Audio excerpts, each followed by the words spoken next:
encourage one of you to show the same earnestness, to have the full assurance of hope until the end, so that you may not be sluggish but imitators of those who through faith and patience inherit the promises. Sometimes in our life, may mga pagsubok talagang pagdadaanan.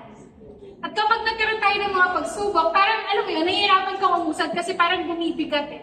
Kasi di ba, pag wala ka namang problema, okay lang, di ba, ang saya-saya mo. Pero pag may challenges, paano ka, alam mo yun, paano ako gigising bukas? Paano ako papasok sa school? Saan ako kukuha ng, alam mo yun, ng courage, ng motivation to do this?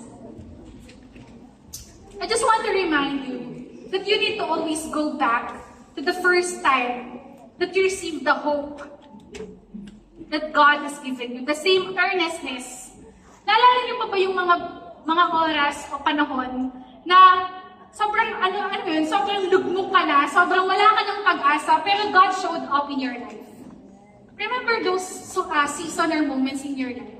Tapos nagkaroon ka ulit ng gigil na magpatuloy. Nagkaroon ka ulit ng courage to serve the Lord, to dream, to believe. Remember those seasons that God has given you the hope, even in those hopeless situations in your life. Para magkaroon ulit tayo ng courage to share the gospel, di ba? Yung excitement natin. Kasi alam mo na kasama mo si Kristo sa buhay mo.